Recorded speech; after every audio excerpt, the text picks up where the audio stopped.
They made millions, lived like royalty, and seemed untouchable, until it all came crashing down.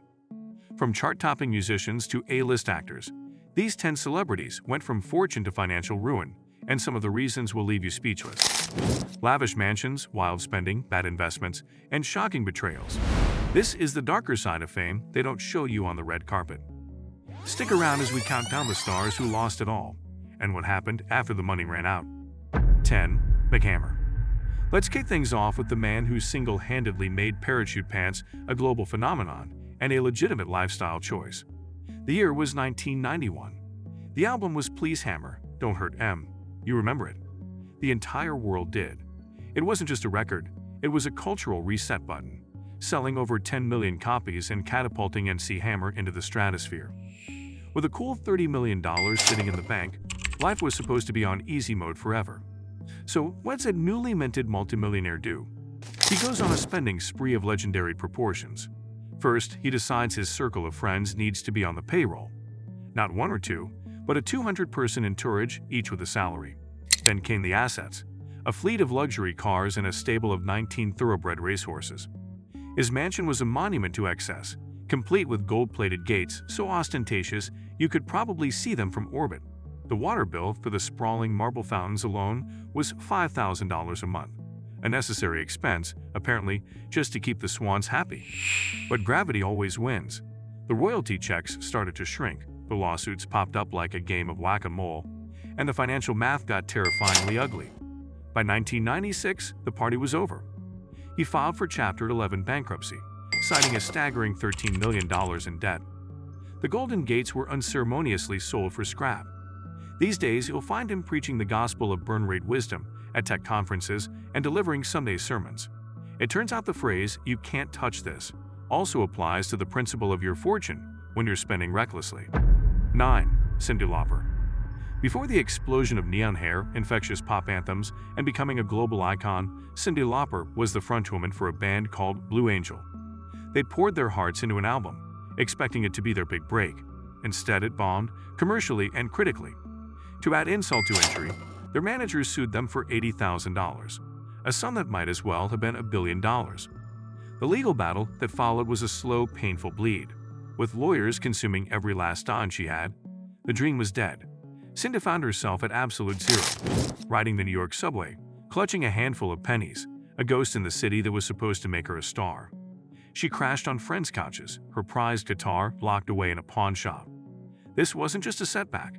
It was a complete financial and emotional wipeout. Then, 2 years later, a spark. A song titled "Girls Just Want to Have Fun" was released. It wasn't just a hit, it was a cultural atomic bomb, dropping on the world and selling 16 million copies. The bankruptcy papers were still warm on the table when her comeback tour was selling out arenas. It was one of the most dramatic reversals of fortune in music history. She still keeps that bankruptcy discharge notice framed in her office, in a house filled with awards and memorabilia. It's the cheapest piece of art she owns, and by far the most valuable. 8. Gary Busey.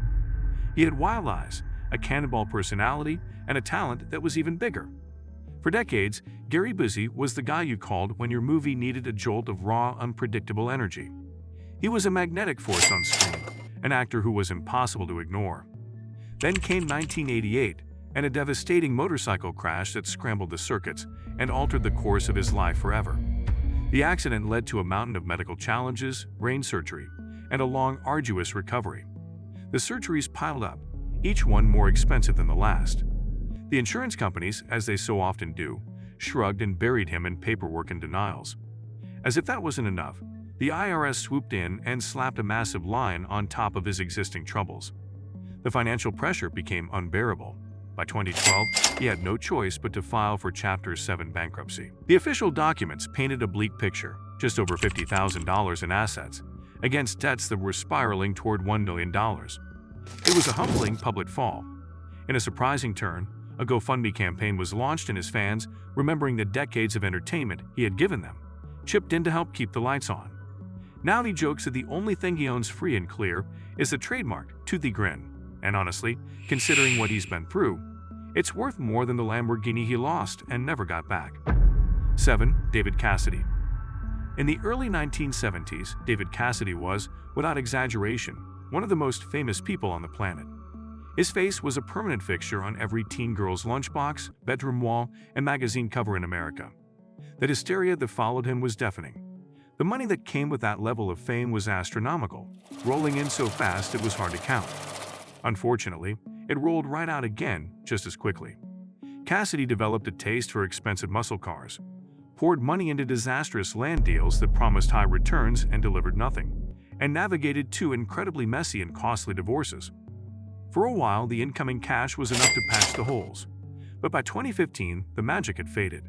The stadium gates of the 70s were a distant memory, replaced by smaller and smaller venues.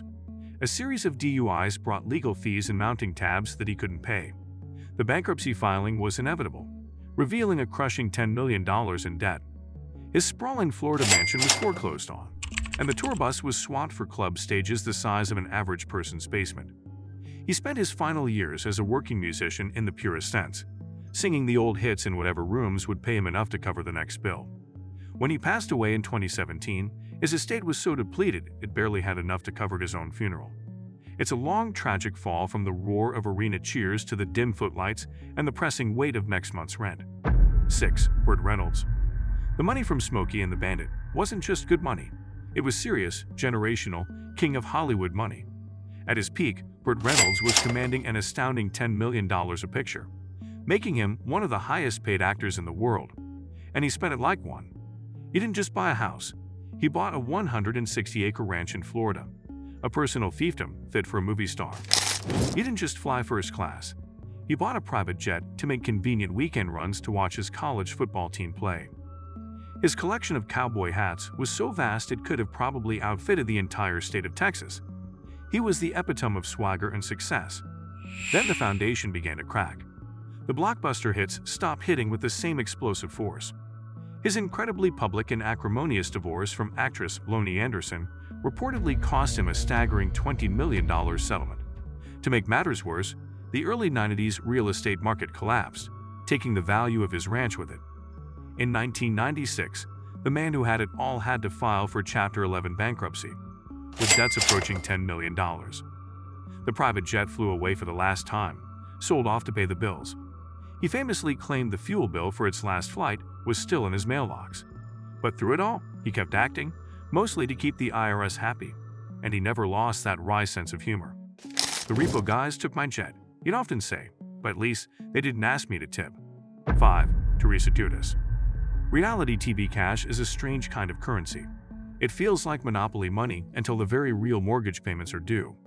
Teresa and her then-husband Joe Giudice, stars of The Real Housewives of New Jersey, filed for bankruptcy in 2009, and the numbers were shocking.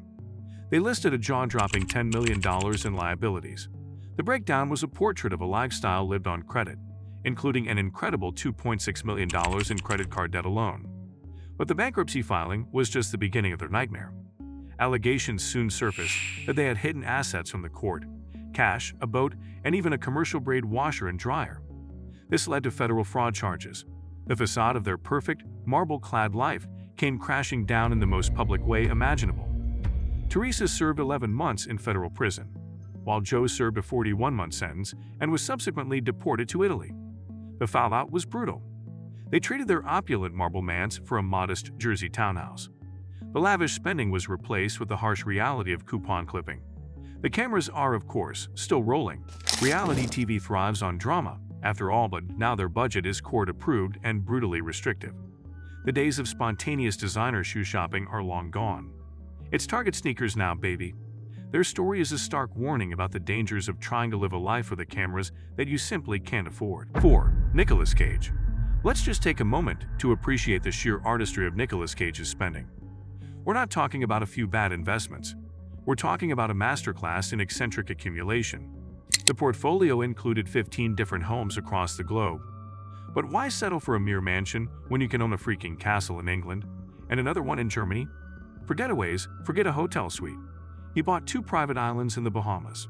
And then there's the piece de resistance of bizarre acquisitions, a 67-million-year-old dinosaur skull, which he famously outbid Leonardo DiCaprio for, because of course. This was a lifestyle funded by a Niagara Falls of movie money, a torrent of cash so powerful it seemed endless. But while Cage was busy curating his collection of castles and prehistoric artifacts, he apparently forgot to pay attention to his mail. The taxman eventually showed up, waving a bill for a cool $14 million in unpaid taxes. What followed was a messy public implosion. Cage sued his business manager for negligence. The manager sued back, claiming he had warned Cage to curb his spending. Suddenly, taking roles in National Treasure sequels started to look less like a career choice and more like charity work to pay off the IRS.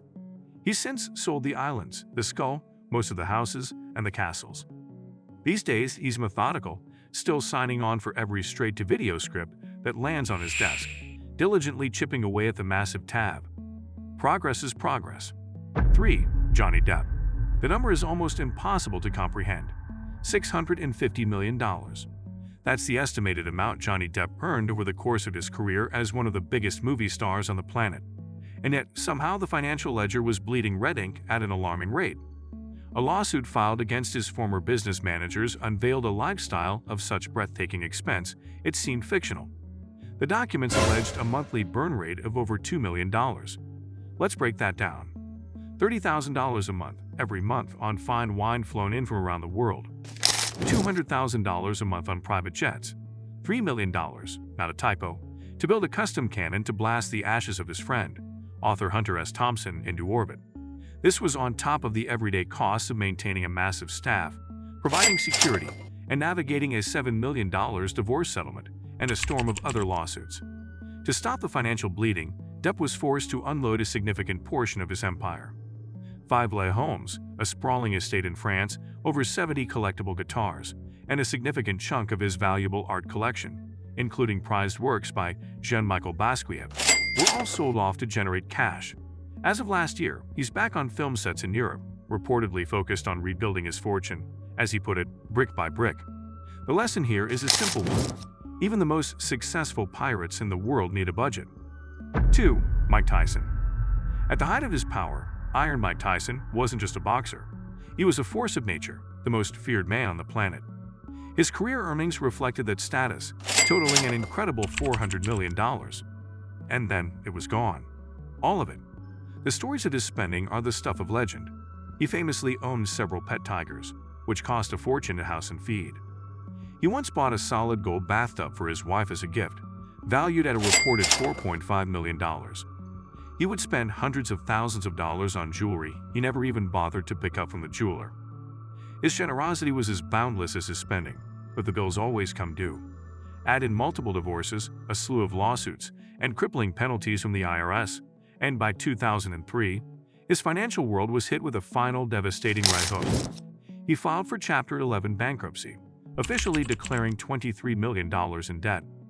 Tyson later admitted he was so disconnected from his own finances that he had never even seen a bill until his lawyers were forced to wheel them into a meeting on massive dollies. It was a shocking fall for one of the world's most recognizable athletes. But his story doesn't end there. In a remarkable second act, he has clawed his way back to solvency through a successful cannabis company, a popular podcast, and a sold-out one-man stage show where he tells his life story. He's earning his fortune back, one punchline at a time. 1. Walt Disney. Yes, you read that right. The man whose name is synonymous with global entertainment, the architect behind the mouse that built an empire, once found himself so broke he couldn't scrape together the bus fare. Long before the theme parks and blockbuster films in 1923, a 22-year-old Walt Disney was running a small animation studio in Kansas City called Laugh-O-Gram. He poured everything he had into it, but after a major New York distributor stiffed him on a payment, the studio went bust. He was left with nothing but crippling debt, $4,000 at the time, which is roughly $65,000 in today's money. The situation was desperate. He was sleeping in his office because he couldn't afford rent. His diet consisted of cold canned beans. He spent his days mailing letters to anyone and everyone who would listen, desperately looking for freelance work to survive.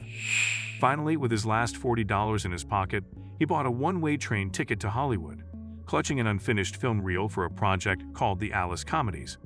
It was his last shot. That single reel, born from the ashes of his failure, became the foundation for everything that followed. The Alice Comedies became a hit, the first brick in what would become the colossal Disney empire. Walt later called that devastating bankruptcy the best thing that ever happened to me. It taught him lessons he never forgot. His story is the ultimate proof that rock bottom can be a trampoline, if you have the courage to bounce the right way. From pet tigers to prehistoric dinosaur skulls, from solid gold gates to the cold hard gates of a federal prison, these 10 incredible stories prove one undeniable truth. Money is a fair-weather friend. It can arrive like a tidal wave and disappear just as quickly. The dizzying heights of fame and fortune offer no guarantee of security. Some of these stars manage to claw their way back from the brink, finding a second act and a new appreciation for financial stability. Others are still digging out from the mountain of debt they created, their cautionary tales serving as a lesson for the rest of us. So, which one of these stories shocked you the most? Was it Mike Tyson's missing $400 million, a sum so vast it's hard to even imagine? Or was it the image of a young Walt Disney, the future entertainment mogul, counting pennies for a can of beans? Drop your pick in the comments below. Smash that like button if you learned a valuable budgeting lesson today, and we'll catch you in the next wild ride through the unpredictable world of fame and misfortune.